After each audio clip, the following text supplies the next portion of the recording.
Assalamualaikum warahmatullahi wabarakatuh. Perkenalkan saya Ripki Permana, MPD. Dari SDN 1 Rangkas Bitung Barat, Kabupaten Lebak, Provinsi Banten. Pada kesempatan ini akan memaparkan topik transisi PAUD SD 1, penguatan di awal tahun ajaran baru dengan pilihan aksi nyata. Yaitu penguatan masa pengenalan lingkungan sekolah. Akan saya mulai pemaparannya sebagai berikut. Topik aksi nyata. Transisi PAUD SD 1, penguatan di awal tahun ajaran baru menjelaskan tentang miskonsepsi kesiapan bersekolah. Landasan kebijakan transisi PAUD SD. Indikator dari praktik pembelajaran yang menguatkan transisi PAUD SD dan masa pengenalan lingkungan sekolah. Asesmen awal untuk memenuhi kebutuhan belajar anak. Topik ini bertujuan untuk menghadirkan perubahan praktik di jenjang SD dan PAUD. Materi ini dapat dipelajari khususnya untuk pendidik PAUD dan SD kelas bawah. Di topik ini terdapat dua modul yaitu, Modul 1, Mengapa penguatan transisi PAUD SD penting? Modul 2, Bagaimana membangun lingkungan belajar yang mendukung transisi PAUD SD? Modul 1, Mengapa penguatan transisi PAUD SD penting? Pentingnya transisi.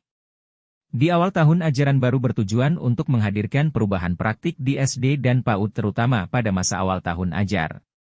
Mempelajari gambaran perubahan PAUD dan SD memahami konsep kesiapan bersekolah dan miskonsepsi di lapangan. Pemenuhan hak anak.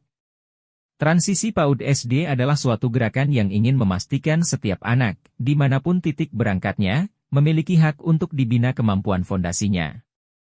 Kebijakan penguatan transisi PAUD SD. Kebijakan tentang struktur pembelajaran apa saja yang menguatkan keselarasan pembelajaran PAUD SD sesuai Permendikbudristek 05 dan 7 tahun 2022 tentang SKL Standar Isi.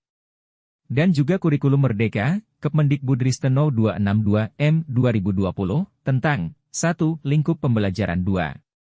Buku teks. Modul 2, Bagaimana membangun lingkungan belajar yang mendukung transisi PAUD SD.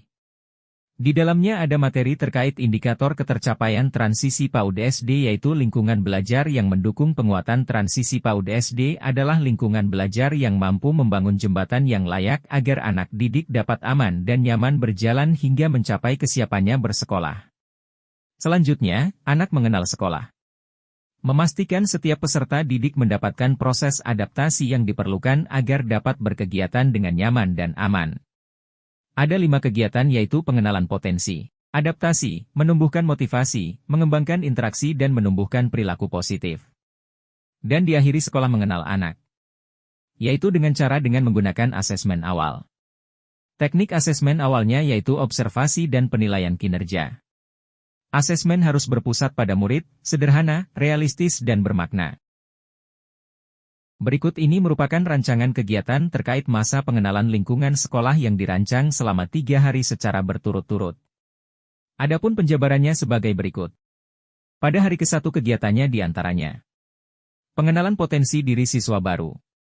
Tujuan kegiatannya adalah 1. Siswa dapat mengenal sekolah dan warga sekolah. 2. Siswa dapat menyampaikan identitas dirinya, nama, alamat, hobi, anggota keluarga, kebiasaan yang dilakukan di rumah atau hal lain yang ingin anak sampaikan. Adapun tahapan aktivitasnya yaitu 1. Siswa dikumpulkan dalam satu lapangan. 2. Kepala sekolah dan guru memperkenalkan diri. 3. Guru membimbing murid sesuai kelasnya untuk berkeliling sekolah dengan tujuan mengenal lingkungan sekolah. 4. Siswa masuk ke dalam kelas untuk lebih mengenal karakteristik kelasnya. 5. Siswa memperkenalkan diri secara bergantian di depan kelas dengan bimbingan guru. 6. Siswa berkeliling sekolah berkenalan dengan kakak kelasnya. Pada hari kedua kegiatannya diantaranya membantu siswa baru dalam beradaptasi dengan lingkungannya. Tujuan aktivitasnya yaitu membantu siswa baru beradaptasi dengan lingkungan sekolah dan sekitarnya, antara lain terhadap aspek keamanan, fasilitas umum, dan sarana prasarana sekolah. Adapun tahap kegiatannya adalah 1. Siswa dikumpulkan dalam satu lapangan. 2. Siswa melakukan kegiatan outdoor seperti permainan, menemukan benda yang telah disebarkan di setiap sudut sekolah. 3. Siswa didampingi guru mengajak peserta didik untuk berkeliling ke seluruh area sekolah, sambil menjelaskan setiap fasilitas, sarana, dan prasarana yang terdapat di sekolah serta kegunaannya. 3. Mengenalkan kegiatan pembiasaan proses pembelajaran di SD seperti jam masuk, jam istirahat dan jam pulang. Pada hari ketiga kegiatannya diantaranya menumbuhkan motivasi, semangat dan cara belajar efektif. Tujuan aktivitasnya yaitu 1. Menumbuhkan motivasi, semangat, dan cara belajar efektif sebagai siswa baru. 2. Mengembangkan interaksi positif antar siswa dan warga sekolah lainnya.